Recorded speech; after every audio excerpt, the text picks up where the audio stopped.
اعوذ باللہ من الشیطان الرجیم بسم اللہ الرحمن الرحیم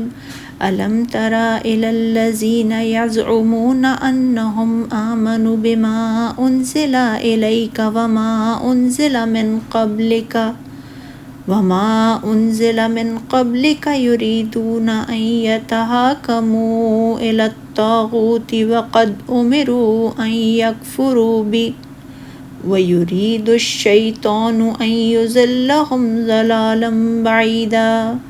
وَإِذَا قِيلَ لَهُمْ تَعَالَوْا إِلَى مَا أَنزَلَ اللَّهُ وَإِلَى الرَّسُولِ رَأَيْتَ الْمُنَافِقِينَ يَصُدُّونَ عَنكَ صُدُودًا فَكَيْفَ إِذَا أَصَابَتْهُم مُّصِيبَةٌ بِمَا قَدَّمَتْ أَيْدِيهِمْ ثُمَّ جَاءُوكَ يَحْلِفُونَ باللہ ان اردنا الا احسانا وتوفیقا اولئک الذین یعلم اللہ ما فی قلوبہم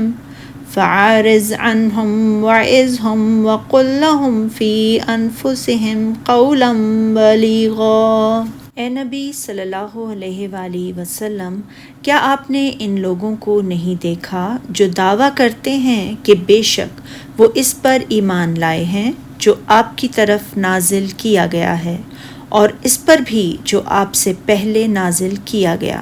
وہ چاہتے ہیں کہ اپنے معاملات کا فیصلہ شیطانی چیلوں سے کرائیں، حالانکہ انہیں حکم دیا گیا ہے کہ ایسے شیطانوں کا انکار کریں، اور شیطان چاہتا ہے کہ انہیں گمراہ کر کے دور پھینک دے۔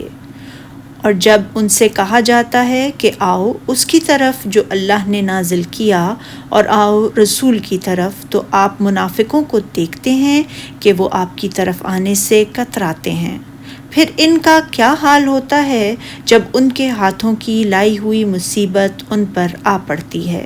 پھر وہ قسمیں کھاتے ہوئے آپ کے پاس آ کر کہتے ہیں، اللہ کی قسم ہم نے تو بھلائی اور صلح صفائی کا ارادہ کیا تھا۔ یہ وہ لوگ ہیں کہ اللہ جانتا ہے ان کے دلوں میں کیا ہے، لہٰذا اے نبی صلی اللہ علیہ وآلہ وسلم، آپ ان کی باتوں پر دھیان نہ کریں اور انہیں نصیحت کرتے رہیں اور ان سے ان کے دلوں پر اثر کرنے والی بات کہیں۔ اللہ تعالیٰ نے اس شخص کی تردید فرمائی ہے جو دعویٰ تو یہ کرے کہ اس کا اس دین اور شریعت پر ایمان ہے جسے اللہ تعالیٰ نے اپنے رسول حضرت محمد صلی اللہ علیہ وآلہ وسلم اور سابقہ انبیاء اکرام پر نازل فرمایا ہے، لیکن اس دعوے کے باوجود وہ تنازعات کے فیصلوں کے لیے کتاب اللہ اور سنت رسول اللہ صلی اللہ علیہ وآلہ وسلم کے بجائے کسی اور طرف رجوع کرتا ہے، جیسے کہ اس آیت کریمہ کے شان نزول کے بارے میں ذکر کیا گیا ہے کہ یہ ایک انصاری اور ایک یہودی کے بارے میں نازل ہوئی ہے جن کا آپس میں تنازع تھا۔ یہودی نے کہا ہم اپنا فیصلہ حضرت محمد صلی اللہ علیہ وآلہ وسلم سے کرا لیتے ہیں، مگر انصاری نے کہا نہیں، ہم اپنا فیصلہ کعب بن اشرف سے کراتے ہیں۔ یہ بھی کہا گیا ہے کہ یہ آیت کریمہ منافقوں کی جماعت کے بارے میں نازل ہوئی ہے جنہوں نے اظہار تو اسلام کا کیا تھا مگر وہ اپنے فیصلے حکام جہلیت سے کراتے تھے۔ یہ آیت کریمہ عام ہے اور اس میں ہر اس شخص کی مذمت ہے جو کتاب و سنت سے روگردانی کرے اور ان کے بجائے باطل سے اپنے فیصلے کرائے۔ یہاں طاغوت سے مراد باطل ہی ہیں، اسی لیے اللہ تعالیٰ نے فرمایا وہ چاہتے یہ ہیں کہ اپنا مقدمہ ایک سرکش کے پاس لے کر فیصلہ کرائیں، اور آگے چل کر فرمایا وہ آپ سے کتراتے ہیں اور رکے جاتے ہیں، یعنی متکبر لوگوں کی طرح آپ سے اعراض کرتے ہیں، جیسا کہ اللہ تعالیٰ نے مشرکین کے بارے میں فرمایا ہے سورہ لقمان میں۔ اور جب ان سے کہا جاتا ہے کہ جو کتاب اللہ نے نازل فرمائی ہے اس کی پیروی کرو، تو کہتے ہیں کہ ہم تو اسی کی پیروی کریں گے جس پر اپنے باپ دادا کو پایا۔ اس کے برخلاف مومنوں کے بارے میں اللہ تعالیٰ نے یہ فرمایا ہے سورہ النور میں، بس مومنوں کی تو بات ہی یہ ہے کہ جب وہ اللہ اور اس کے رسول کی طرف بلائے جائیں تاکہ وہ ان میں فیصلہ کریں تو کہتے ہیں ہم نے حکم سن لیا اور مان لیا۔ پھر اللہ تعالیٰ نے منافقوں کی مذمت کرتے ہوئے فرمایا ہے، تو کیسی ندامت کی بات ہے کہ جب اعمال کی شامت سے ان پر کوئی مصیبت واقع ہوتی ہے، یعنی جب ان کے گناہوں کے سبب لاحق ہونے والے آلام و مصائب کے موقع پر تقدیر انہیں تمہارے پاس کھینچ لاتی ہے اور اس سلسلے میں وہ تمہارے محتاج ہو جاتے ہیں، پھر وہ آپ کے پاس بھاگے آتے ہیں اور قسمیں کھاتے ہیں کہ واللہ ہمارا مقصود تو بھلائی اور موافقت تھا،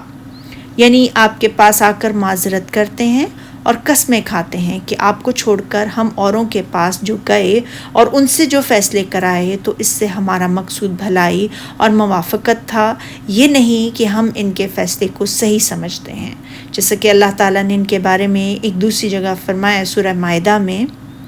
تو جن لوگوں کے دلوں میں نفاق کا مرض ہے آپ ان کو دیکھیں گے کہ وہ ان یہودیوں میں دوڑ دوڑ کر ملے جاتے ہیں،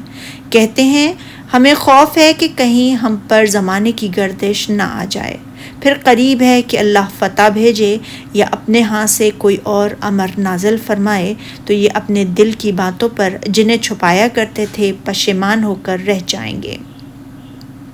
امام طبرانی نے حضرت ابن عباس رضی اللہ تعالیٰ عنہ کی روایت بیان کیا ہے کہ ابو ذر اسلمی ایک کاہن تھا جو یہودیوں کے باہم تنازعات میں فیصلہ کرتا تھا، تو کچھ مسلمان بھی اس سے فیصلہ کرانے کے لیے اس کے پاس چلے گئے، تو ان کے بارے میں اللہ تعالیٰ نے اس آیت کریمہ کو نازل فرمایا۔ پھر اللہ تعالیٰ نے فرمایا ان لوگوں کے دلوں میں جو کچھ ہے اللہ اس کو خوب جانتا ہے۔ لوگوں کی یہ قسم منافقین کی ہے اور اللہ تعالیٰ جانتا ہے کہ ان کے دلوں میں کیا ہے، کیونکہ اس سے کوئی چیز بھی تو مخفی نہیں ہے، پھر وہ ان کو اسی کے مطابق بدلہ دے گا، لہٰذا اے محمد صلی اللہ علیہ وآلہ وسلم ان کے بارے میں اسی بات کو کافی جانیں کہ اللہ تعالیٰ ان کے ظاہر و باطن سب کو جانتا ہے،